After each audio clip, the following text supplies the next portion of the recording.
వంశధార నది ఒడ్డున ఉన్న చారిత్రక బౌద్ధ క్షేత్రం సాలిగుండంలో సుమారు 3000 మందితో యోగాంధ్ర కార్యక్రమం నిర్వహించడం జరిగిందన్నారు కేంద్ర మంత్రి కింజరాపు రామ్మోహన్ నాయుడు.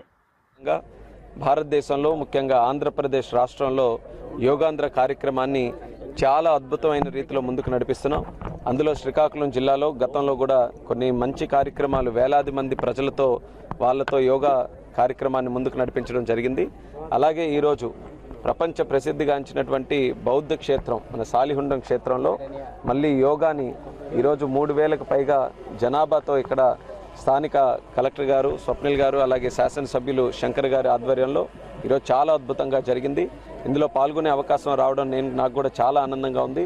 ప్రతి ఒక్కరు కూడా ఎప్పుడు అవకాశం దక్కితే యోగా చేయాలి, ప్రతిరోజు కూడా చేయాలి.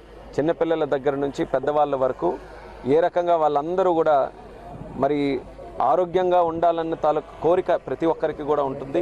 అలాంటిది మన సంస్కృతి, భారతీయ సంస్కృతి మనకి ఇచ్చినటువంటి గొప్ప సంపద యోగా. అటువంటి యోగా ఈరోజు సుమారు 150 దేశాల్లో చాలా గౌరవంతో ఆ యోగాని కార్యక్రమాన్ని ముందుకు చేస్తున్నారు. మరి అలాగే మన భారతీయులు కూడా మన సంస్కృతిని గౌరవించుకుంటూ మన భవిష్యత్తు కోసం మానసికంగా శారీరకంగా భారతీయులు అందరూ కూడా ఫిట్గా ఉండాలనే ఆలోచనతో యోగాని ప్రతి ఒక్కరు కూడా అభ్యసించాలి. ఈరోజు ఒక మూవ్మెంట్ లాగా గత 10 సంవత్సరాలుగా ఎప్పటి నుంచి అయితే ఒక ప్రపంచ యోగా దినోత్సవంగా జూన్ 21 నడుస్తుందో అప్పటి నుంచి ఒక ఉద్యమ రూపంలో భారతదేశంలో కూడా ఒక కొత్త రూపంలో ముందుకు వచ్చింది. దానికి ముఖ్యంగా మనం ధన్యవాదాలు తెలియజేయాల్సింది మన దేశ ప్రధానమంత్రి నరేంద్ర మోదీ గారు. ఆయన ఆధ్వర్యంలోనే ఈరోజు భారతదేశం ఒక బలమైనటువంటి దేశంగా గత 10 సంవత్సరాలుగా ముందుకు నడిచింది. మొన్న కూడా చూశారు, ఉగ్రవాదులు కూడా మన భారతదేశం మీద దాడి చేస్తే దాని ప్రతిఫలం ఏ రకంగా ఉంటుందనేది మన ఆపరేషన్ సింధూర్ ద్వారా ఒక విజయవంతమైనటువంటి ఆపరేషన్తో మనం ప్రపంచానికి అలాగే ఉగ్రవాదాన్ని ప్రోత్సహిస్తున్నటువంటి దేశాలకు కూడా మనం తెలియజేశాం. అలాగే మరొక పక్కన శాంతిని కూడా ప్రమోట్ చేసేటటువంటి దేశం మన భారతదేశం, యోగాని ప్రమోట్ చేసే దేశం, ఆరోగ్యాన్ని ప్రమోట్ చేసే దేశం. అటువంటి ఈ యొక్క యోగా మనమందరం కూడా ప్రతి ఒక్కరూ ప్రతిరోజు కూడా దీన్ని ప్రాక్టీస్ చేసే విధంగా అందరూ కూడా చేయాలి.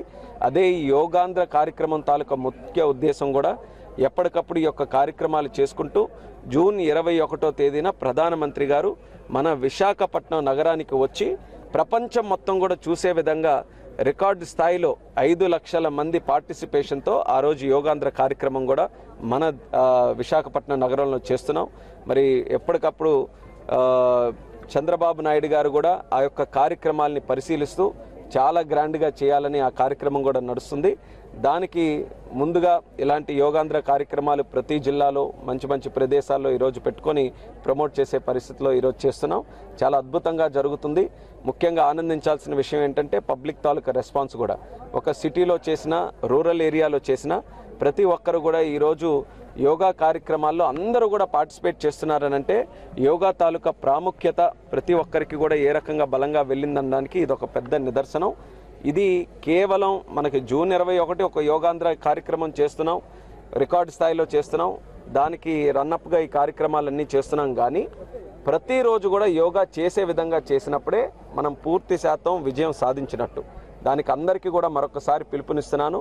ప్రతి ఒక్కరూ ఆరోగ్యంగా ఉండాలనంటే ముఖ్యంగా ఈరోజు ఉన్నటువంటి యొక్క బిజీ ప్రపంచంలో స్ట్రెస్, మానసిక ఒత్తిడి ప్రతి ఒక్కరికి కూడా తగ్గించుకొని ఆరోగ్యంగా ఉండాలనంటే యోగా అద్భుతమైనటువంటి ఆయుధం. దాన్ని ఎంతవరకు మనం అలవాటు చేసుకొని మన పిల్లలకు కూడా అలవాటు చేసి ముందుకు నడిపిస్తే అంత ఆరోగ్యంగా మన దేశం, మన కుటుంబం తయారవుతుంది. దానికి ప్రతి ఒక్కరు కూడా ఈరోజు పార్టిసిపేట్ చేసినందుకు ధన్యవాదాలు తెలియజేసుకుంటూ కలెక్టర్ గారు అందరూ కూడా చాలా చక్కగా ఈరోజు ఏర్పాటు చేశారు.